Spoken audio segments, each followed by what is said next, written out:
Hello guys, tayo ngayon ay pupunta sa Talungan sa General Nakar Santos. Tayo po ngayon ay nasa General Nakar Anuling, Barangay Anuling. Kasalukuyang manguha tayo ng talong sa talungan ni JB Estrera.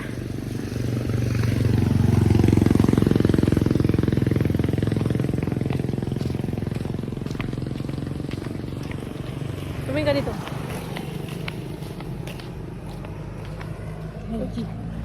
Patay sa sana yan.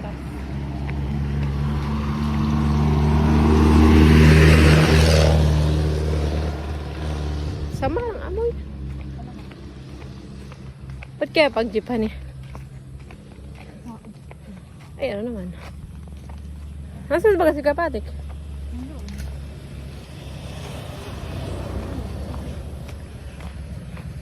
Yan, tayo po ay mangunguha ng talong. Talongan. Talongan.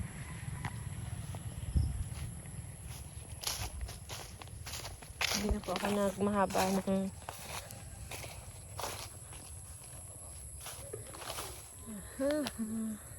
Ilang piraso lang po ito? ito po yung mga sili na tanim ni Kuya Patrick. Sabi mo hindi ko pumunta dito tuloy. Oo nga, nandito lang ako. I'm just videoing. Yan. Ito po yung mga talong. Yan. Ito po yung anihin namin. Yan. Wow. Oh, dami-dami.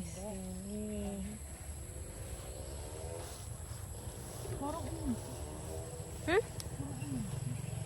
Umunti. Ay, ang dami sa isang puno pala ang. Baka nag-ani na si Kuya Patrick. Dami yung siling green. Tataba.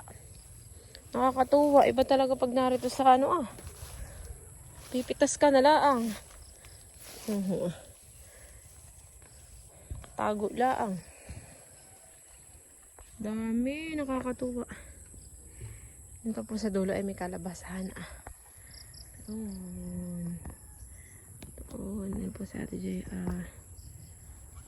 Ang talong. Ay dami. Kahit ilang puno lang ay punong-puno naman ang laman Punong-puno ang bunga.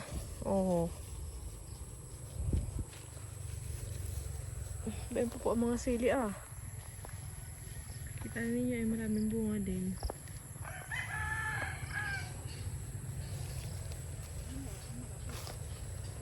Ha? Yan po. Ito na po ang nakuha ni Ate Kalamay dalawa. 5 na. May bulok pa dito ang sili. Sayang ito yung ating sobrang 3 piso na ito. Ganito kalaki. Okay 5 piso. Tindahan. Kasi nabubulok lang. Sayang.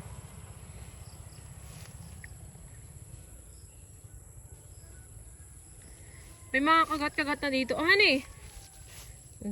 Sira na. Sayang laang. Ako'y nandito araw-araw. Ay baka ako magda-dynamite.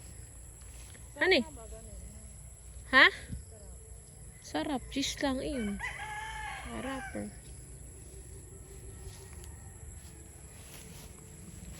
Marami na po ditong anihin.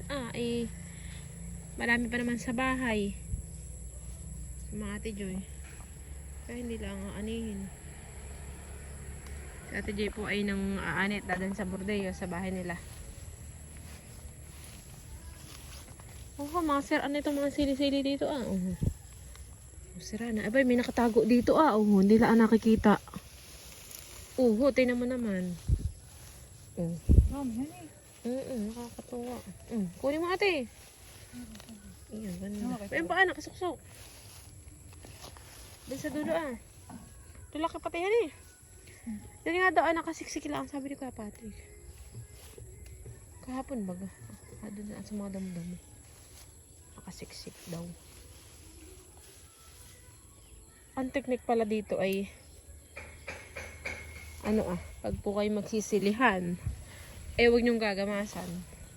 At nang hindi hinahayop, hindi na kinakakain ng hayop, at nakukubera ng mga damo. Di yung mga damo ang kinakain ng mga hayop. Mga insekto. Ikaw ba di yung sitaw na yan, ah? Ito yung mga sitaw-sitaw pa, ah. Sarap lang sa probinsya. Ha? May karamihan talong. May karamihan pa nga doon sa rep. Wala na doon yung nasa rep. Oo, wala na sa rep. At mamumutin na lang sila ate yan eh. Maigid. Ito yan pa sa puno, ah. Ay, dami sira. Sayang lang. Ay, siyang nanghihinayang. Oo. Sayang.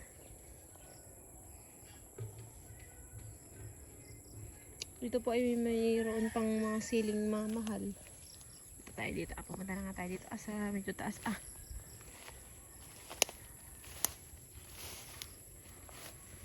Ito ay mga siling. Ano ang tawag dito ate ah? Tilos. Mga tingala. Yung mga mahal. Yung mga mahal. Sana all mahal. Ito ah. Dito pang sili ah. Ang dami pa mga buko-buko dito ah. Hindi yan ay umuti naman ah. Oh, ay dami ah. May bunga kaya ate yung kalabasa dito ah? Kaso nga lang ay ho ah.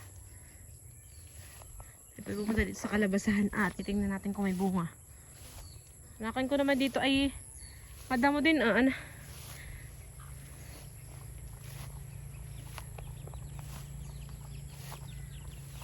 May bunga kaya naman. Oh, ay may bulaklak dito ah. Masarap ang bunga ng ang bulaklak ng kalabasa, ang ginataan. Ginataan, lalagyan ng niyog, ginagata. Tapos ay manok na kaunting isda. Ay, saan ka pa? O doon ay may bulok dito na kalabasa ah. Bulok ko na. Nabubulokan na lang po ng gulay sila ate dyan. Sayang laang.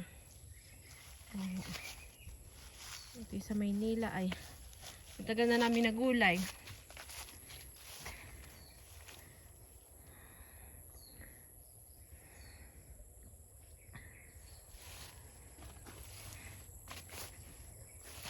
Wala namang bunga. Bakit inaanin na? Bulok. Tayo dadaan ah. Ay, ano ah. Oh, naakyat na yung kalabasa ah. Sa taas.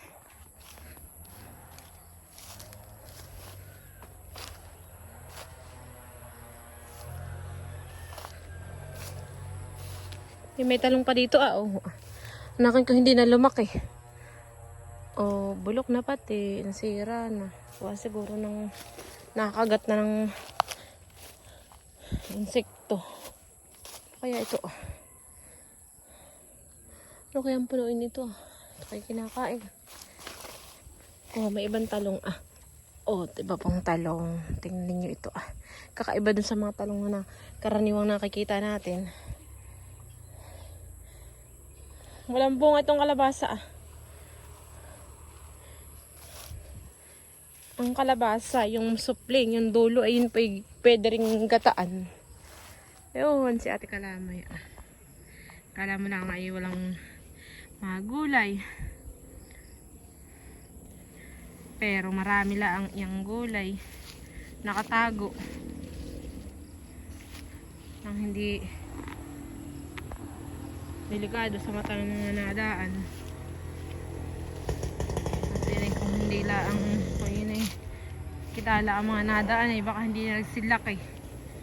Naubos na.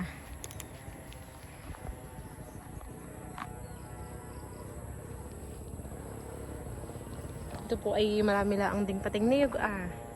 Kahit ikaw ay nasa bayan ay gilid laang ng kalsada. Parang nasa bundok.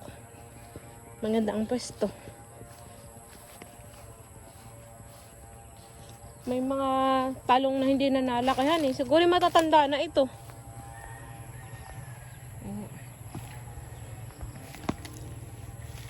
At nilalanggam ito. O kaya siguro hindi nagkabunga. Dami na yung sili, nini. Saan? Wala na. Marami dito ay. Kaso nga na ay yung mga tilos May mga gango din. Yung mga gango kunin mo. Pwede ito pwede na.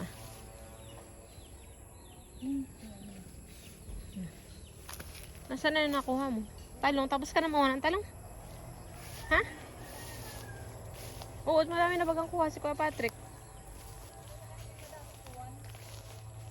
Magdadala ka pa ng baga. Kaya na nga. Pwede po yung nakuha ni ate. Dadalhin niya po sa Bordeyos. Sa kanila, budget nilang mag-asawa. Para hindi na bumili. Yun eh. Ang kagandahan dito ay ito po ay organic. May butas dito. Ito yung walang pataba. Walang kahit ano. Basta lang itinanim. Kaganda. Makikinis. San ka pa? Nini. Tapos ito ba yung mga siling mahal? Marami pa sa bahay. May nauna ng anihin kahapon kami. Kami pumunta agad dito at kami excited na makita itong gulayan ni Kuya Patrick nila Ate Joy. Ay makikinis.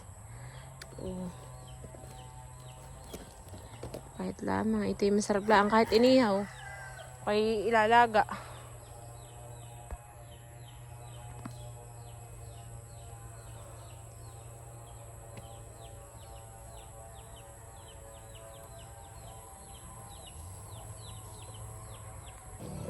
Kami po ipauwi na.